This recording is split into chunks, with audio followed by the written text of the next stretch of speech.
This is the MEDSIS Cases Page Overview module for public health workers. This course covers the Cases Page functionality, navigation, and how to start entering a case. From the home page, let's navigate to the Cases page by clicking the Cases tab. On the Cases page, the first button to highlight is Create Case, which allows us to create a new case in MEDSIS. This process is covered in detail in our Case Creation Learning section. The Actions feature is accessible to all users. As public health workers, we can apply actions to multiple cases by selecting them via checkboxes. The available options vary based on the user's assigned functions. The Batch Actions module will explain these functions in detail. Similarly, we have the Merge feature, which allows merging of cases and person records and will be covered in detail in the Merge module. Below is the Cases table, designed to provide public health workers with critical information that can be further customized to meet specific needs. Public health workers' default columns include Case ID, Morbidity, with morbidity specification and event date, Classification, Local, State, and ADHS review, Person demographics, including age at event, County reservation of primary home address, Primary jurisdiction, investigation, reporting information, and case creation information, including created by and created on. Some columns, such as the Person column, combine fields to present critical information within a single view. The Case ID column is fixed, ensuring it remains visible while scrolling horizontally. This feature allows for quick and easy access to any case record with a single click. It's important to note that field values will always display as a dash if no information is entered for that record. For example, reservation is showing as a dash on these case records.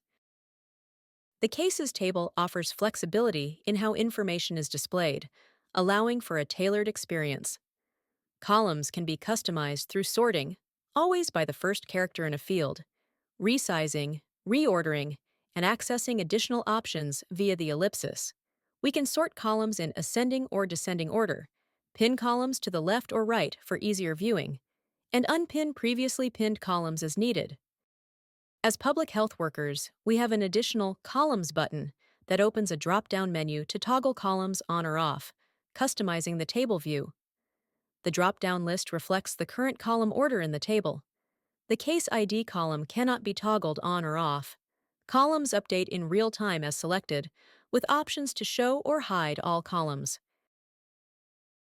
Next, let's take a brief look at buildable filters, which enable us to combine multiple filters using the fields displayed when selecting filter.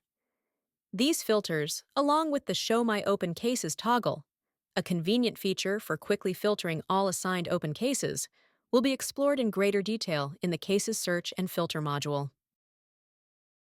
The Export button enables us to export the currently displayed table directly from the screen.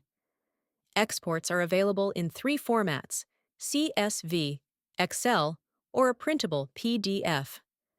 As noted in the notification that appears upon selecting Export, only the data visible on the screen will be included.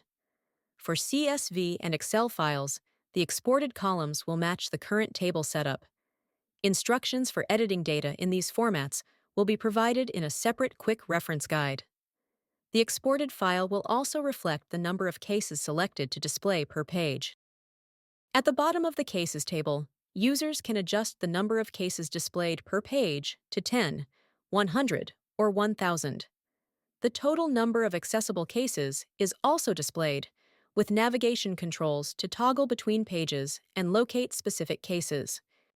As discussed in the User Permissions module, as public health workers, the cases displayed are determined by our program areas and jurisdictions. Public health workers can access cases linked to primary or shared jurisdictions that match their assigned jurisdiction. This course provided a comprehensive overview of the Cases page, including its functionality, navigation, and the process for starting a case. By now, we should have a solid understanding of how to utilize the Cases page effectively. We look forward to building on this foundation in future training sessions as we continue to explore the full capabilities of MEDSIS.